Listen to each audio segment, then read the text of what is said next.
Inilah Injil Yesus Kristus menurut Lukas. Tetapi ada di antara mereka yang berkata, "Ia mengusir setan dengan kuasa Beelzebul, pemimpin setan." Ada pula yang meminta suatu tanda dari surga kepadanya untuk mencobai dia.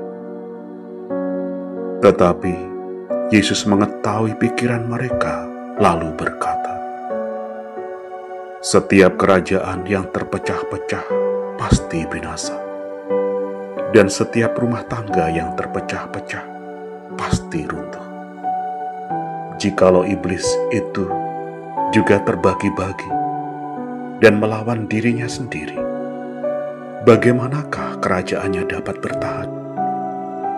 Sebab kamu berkata bahwa aku mengusir setan dengan kuasa Beelzebul.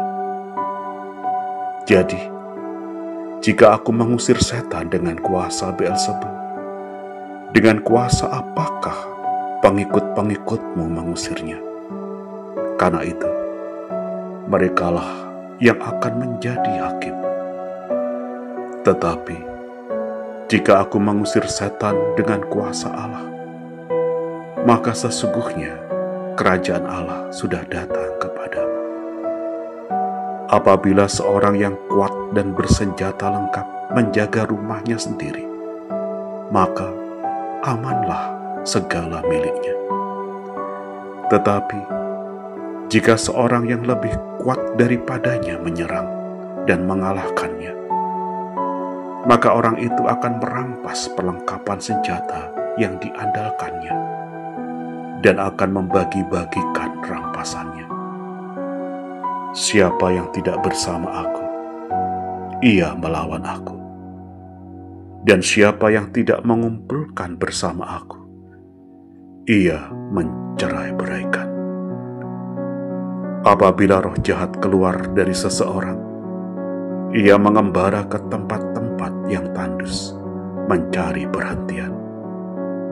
Dan karena ia tidak mendapatnya, ia berkata, "Aku akan kembali ke rumah yang telah kutinggalkan itu." Ia pun pergi dan mendapati rumah itu bersih tersapu dan rapi teratur.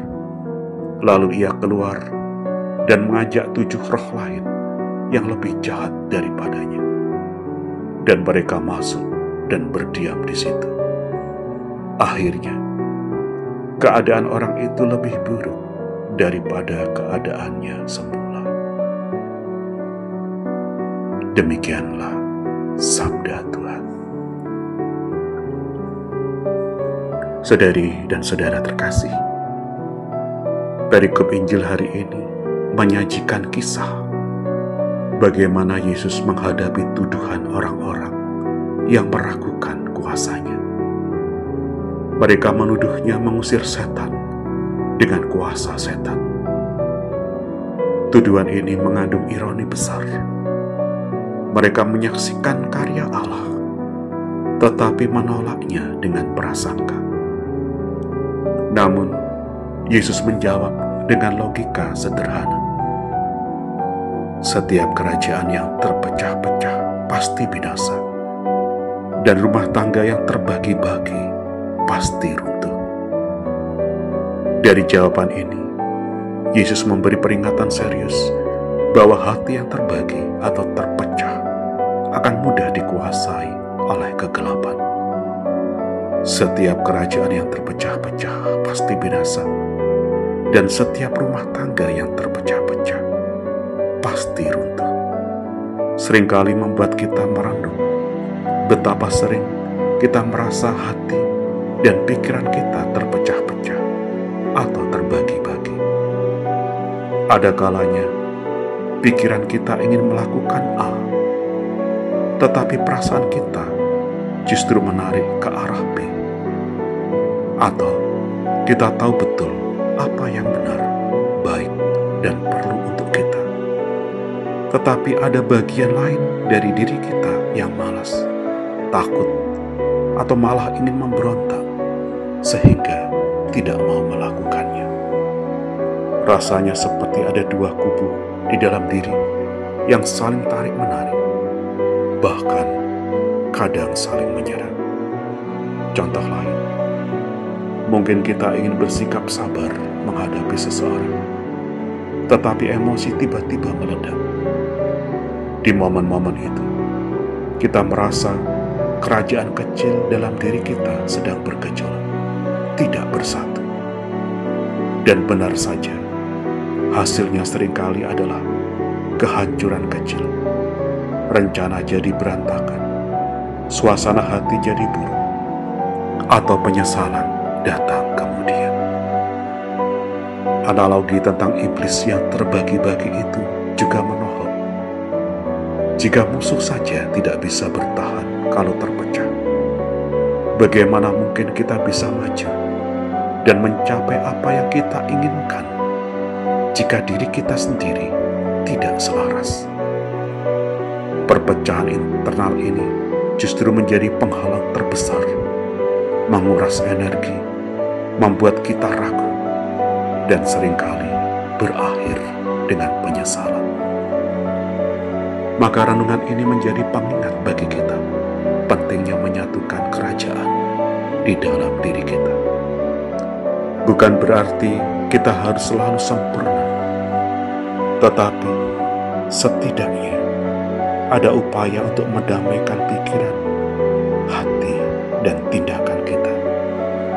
Belajar untuk lebih sadar akan konflik internal, mencoba memahami akar masalahnya, dan perlahan-lahan menyelaraskannya.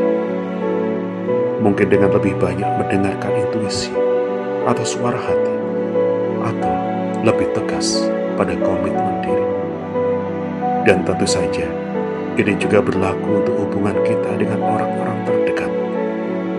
Kesalahpahaman kecil yang tidak diselesaikan, ego yang terlalu tinggi, atau komunikasi yang buruk bisa menjadi retakan. Jika dibiarkan, retakan itu bisa membesar dan meruntuhkan fondasi yang sudah lama dibangun. Pada akhirnya, ayat ini bukan hanya peringatan, tetapi juga ajakan untuk membangun keutuhan. Keutuhan dalam diri, dan keutuhan dalam setiap hubungan yang kita miliki. Karena hanya dengan bersatu, kita bisa berdiri tegak dan menghadapi apapun. Selamat berefleksi. Tuhan memberkati.